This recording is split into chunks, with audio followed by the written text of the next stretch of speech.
Not all dementias are the same. Just like storms can be hurricanes, tornadoes, or blizzards, dementia also comes in different forms.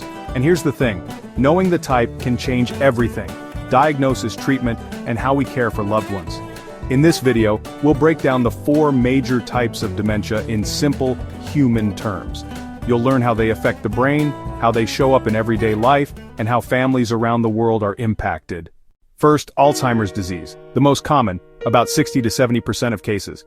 It happens when abnormal proteins, plaques and tangles, build up and block brain cell communication. Think of tangled electrical wires clogged with dirt.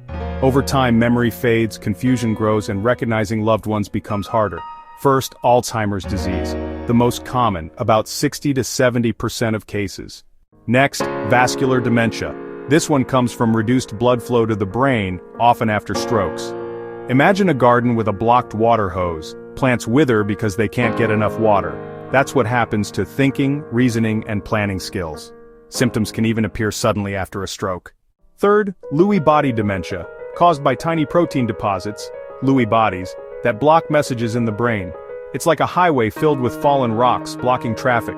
People may face memory issues, movement problems like Parkinson's, vivid dreams, and even hallucinations. Finally, frontotemporal dementia, or FTD. This one hits the brain's control center, the frontal and temporal lobes. Picture a company where the manager's office shuts down. Suddenly personality shifts, impulsive behavior, loss of language skills, and emotional changes appear, often in people as young as their 50s. Here's a quick recap. Alzheimer's = tangled wires, memory fades. Vascular = blocked hose, reasoning weakens. Lewy body = rocks on a highway, hallucinations and movement issues. Frontotemporal = manager's office closed, personality and language lost. And here's a bonus. Dementia is sometimes confused with schizophrenia. Both can involve hallucinations, but they're very different. Dementia shows up later in life, with memory loss and brain cell death. Schizophrenia usually starts younger, tied to brain chemistry imbalance, and doesn't cause brain cell death. Behind every diagnosis is a story. Mary, 75, forgot her grandchildren's names. Alzheimer's stole her memories like pages torn from a book. James, a retired engineer, had a stroke. Afterward, he couldn't plan his daily routine. Vascular dementia. Sarah, 70, saw people in her living room who weren't there. Lewy body dementia. And Tom, just 58, began making impulsive comments and lost his language skills. Frontotemporal dementia. These stories remind us dementia wears many faces, and each one impacts a family in unique ways. Globally, Alzheimer's makes up about 2/3 of all dementia cases.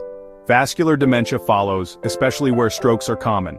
Lewy body dementia is often misdiagnosed, leading to late treatment. And frontotemporal dementia? It often strikes people in their 50s and 60s, adding pressure to working families already juggling careers and children.